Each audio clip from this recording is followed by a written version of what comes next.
Hello everyone, this is Chris and welcome to my video. So what I did was I had some extra time because of the COVID situation and my main job at Subaru hours got cut way back. Plus they allowed me to volunteer on the ambulance in town, so that was a huge benefit. So what I did was I took my early 80s mobile home and I gutted out the entire living portion of it and built a custom home theater. It's something that I've wanted to do for a long time. I'm by no means a construction expert in any way, and I'm not even an expert in video making, so you're going to see me do a PowerPoint presentation with some comments along the way of what I did. But I think it turned out really well for what I had to work with, and you're going to hear me say this a lot when it comes to the construction process. Nothing was level in the house, nothing was square, so I had to compensate a lot of stuff for that. But I hope you enjoy it. If you have any questions at all, please feel free to either message me or ask them in the comments below. And have a great day and enjoy the video. Okay, hopefully this type of presentation works good for you guys. It's about the best I could come up with without being a video expert. So here we go. When I moved into the house a year and a half ago, this is what I moved into.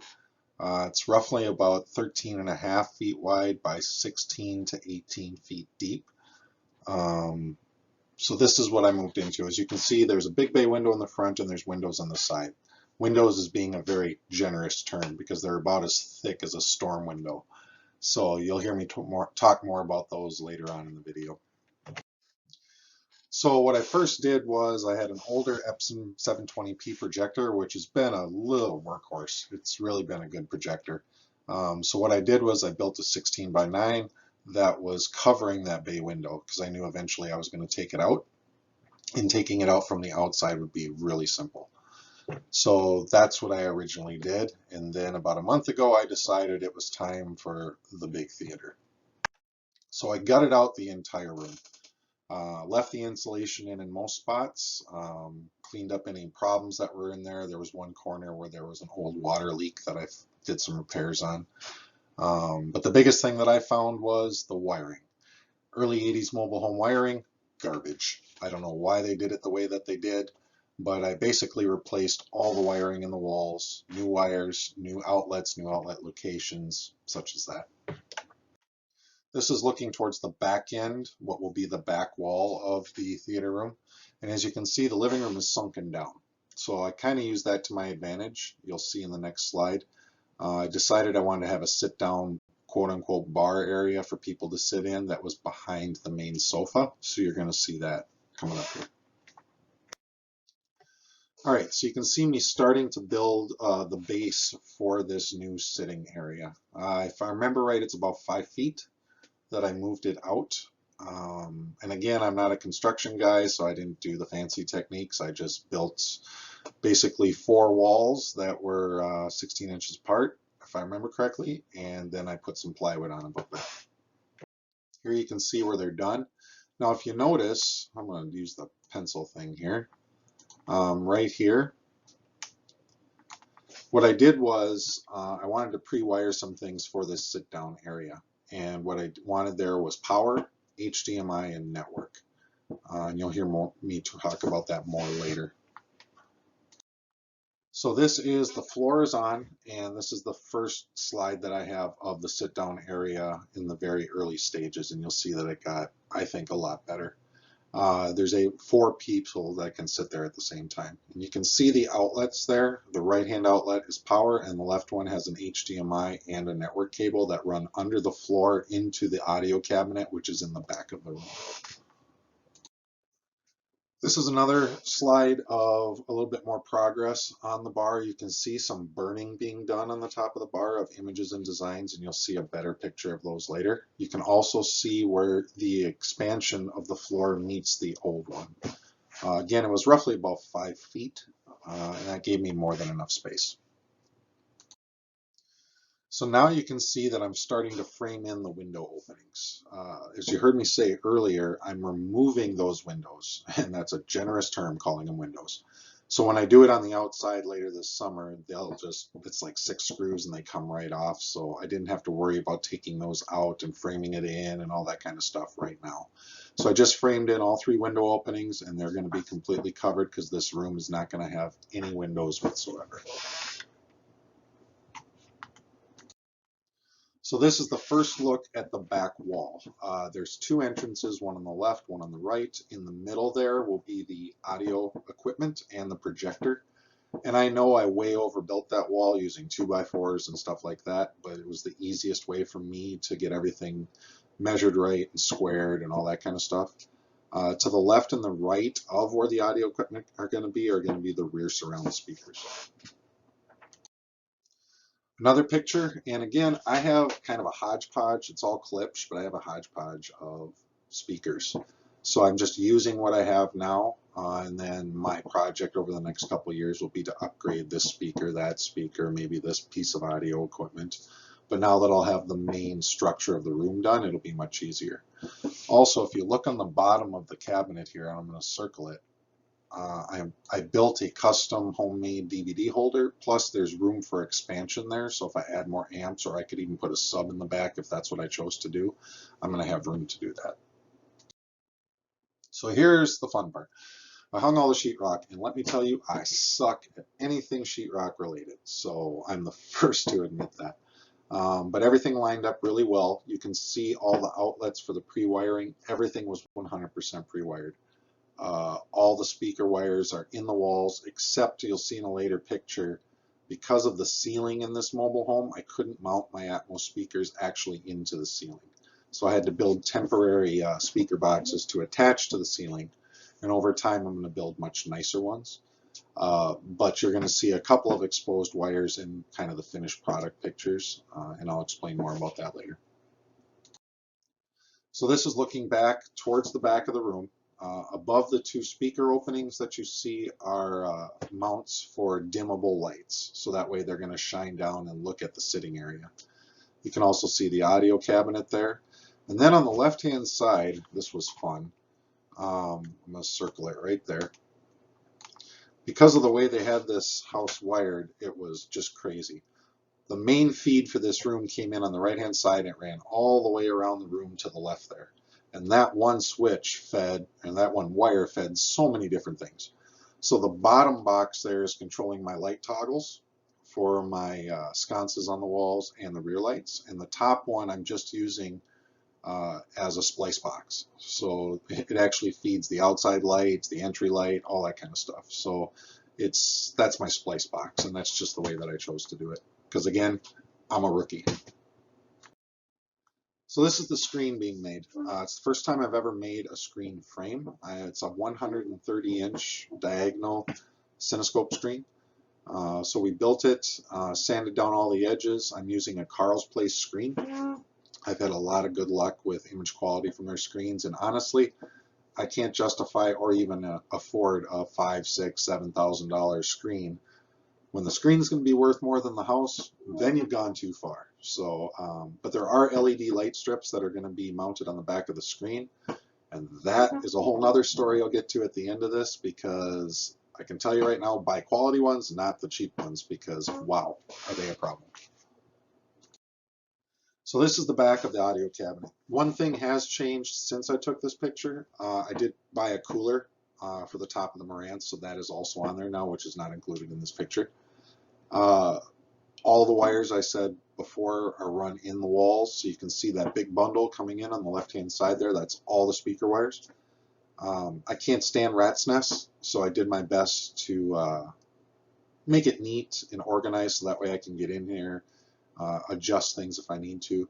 I do have my 4 ceiling speakers running off of my 5-channel ADCOM amp on the bottom down there. I originally started out, I didn't know which way was going to be best, and I had my mains running off of that. But I just think it works better if my mains are running off of the Marantz and my 4 Atmos ceiling speakers are running off of the ADCOM. This is a better picture of it. As you can see, I have a ton of space for anything that I want. And as I'm redoing this next room in the house, I'm going to put a door there, custom-made door. But I could do anything with this space. It's going to be used for storage of cables or anything like that, but I could also expand amps. There's a built-in DVD rack that you're going to see later, but you can kind of see it in the picture there. I could expand that if I needed to. The only thing I didn't think through, which I'm kind of kicking myself for now, is if I ever want to replace the projector, I'm kind of constrained on the width. That's an Epson 4010. So I think I'm pretty safe with my next step up going with the 5050. I think they're the same dimensions, really close anyway. But if I ever have to get one that's wider, I'm going to have a problem. So I didn't really think that part through when I made the design. So this is after the carpet's in, after the paint is mostly done, and the first few pieces of trim are on. I really love the look of the clipped woofers, that copper goldish look. This picture really doesn't do it justice. It's reflecting more off of the trim, but I painted the trim as close as I could to the clipped woofers. So, and it's actually really close. You can tell it's different, but it's a lot closer than what this picture shows. So that's the 130-inch screen frame. I wanted to get it up there, make sure it was all level, everything like that, before I put the screen material on it. So this is the front view of the audio cabinet, and again you can see the custom DVD rack I built, which has since been painted black. This is kind of an earlier phase. What I used for the front there was just 1/4-inch particle board that looks like fake wood. And the reason I did that on purpose, is so that way I bought 3 or 4 sheets for like $10, so I can cut the holes, get them as close to the right size as possible, and then I'll use those as templates. And I think I'm going to go with brushed aluminum, because I've seen a couple of other gentlemen do that in their home theaters, and I really do like the look of that when it's painted black.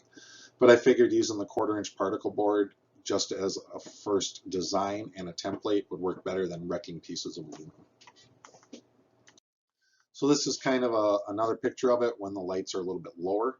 I still have the bright lights on the back there that shine on the bar. Since this picture was taken, the speakers there, the back surround speakers, I have trimmed those out.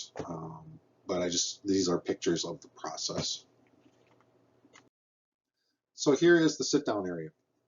Again, I am not a carpenter, so it definitely needs some adjustments and stuff like that. But for my skill level, I'm very happy with how it turned out. There's about 4 coats of poly on the bar top, and I think I'm going to do a couple more. I think it can be a little bit better.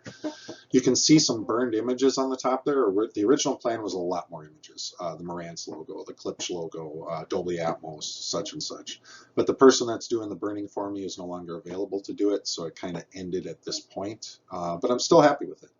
I was debating back and forth on doing this or like a butcher block top, but I'm happy with how this turned out. It really turned out well.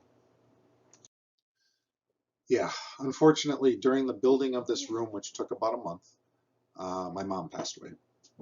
So there's never a good time for that. That's obvious, especially today being Mother's Day.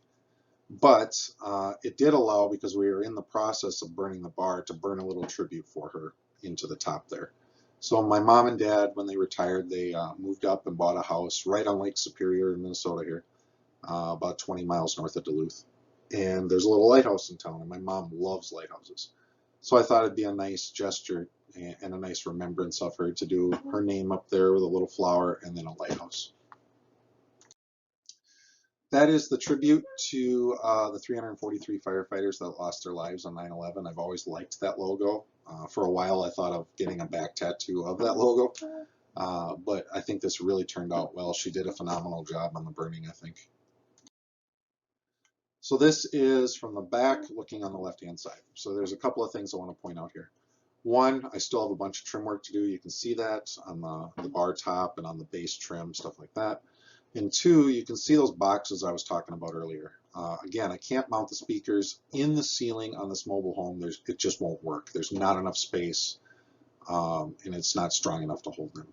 So I just quickly built some speakers out of basically plywood and painted them blue. And that's what I'm going to use temporarily until I can build some really nice ones. And I'm still up in the air. Do I paint them blue, or do I stain them the same color as the wood that you see in that picture? You'll see the speaker wires for the ceiling speakers just kind of hanging there. Again, I can't route them up into the ceiling. It would just be a nightmare. So what I did was I did it this way, and I'm gonna paint them blue so they blend in a little bit better than what they do now. And there's still some touch-up paint work that needs to be done, like on those plates for the speakers right here. They were straight up and down, but because of the trim I put up, I had to turn them sideways, so I have to touch up some paint there. This is the right-hand wall, and again, you can see those switch boxes on the right-hand side there that I talked about earlier. The clip-in wall speakers on the side for surround. Posters. I asked a few family members, what would be a cool poster, and the younger ones said Harry Potter, and then people my age, Lost Boys and Top Gun and stuff like that. I've got 10, 12, I think 14 different posters. So over time, I may switch them out, just as a, switch up for what's being done.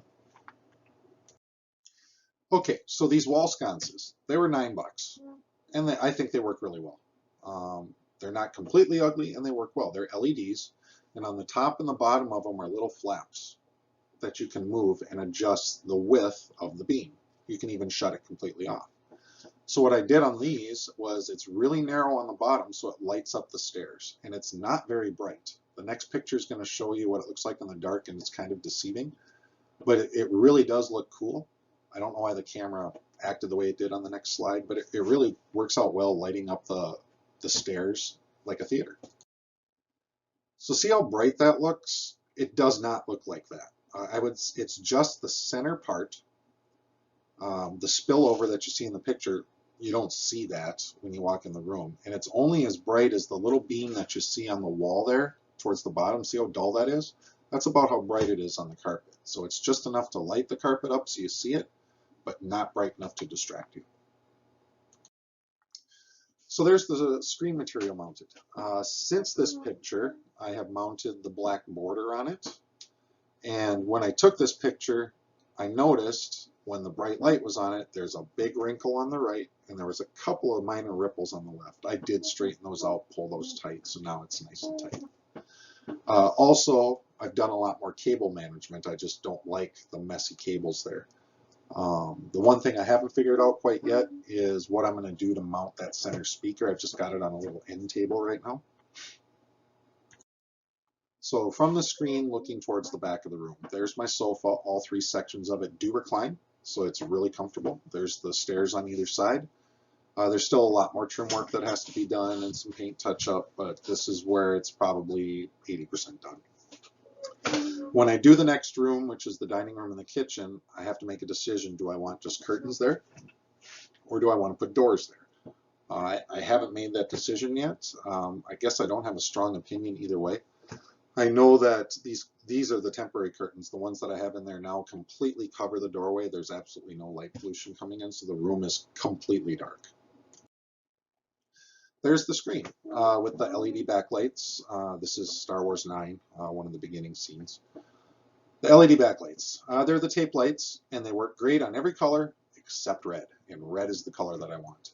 It's 2 actual tape lights, and so the power supply branches off into 2. If I disconnect one side, doesn't matter which side, the other side will display red just fine. But when I connect them both together, when I hit red, it turns green. So I have no idea what's going on in that. I've tried different connection. I just don't understand it. Maybe I should have bought a higher quality LED tape light kit. I just don't know. So if anyone knows the answer to that one, please let me know, because you will be my best friend forever. Because it looks so much better in red. It worked in red at the very beginning, but since then it hasn't.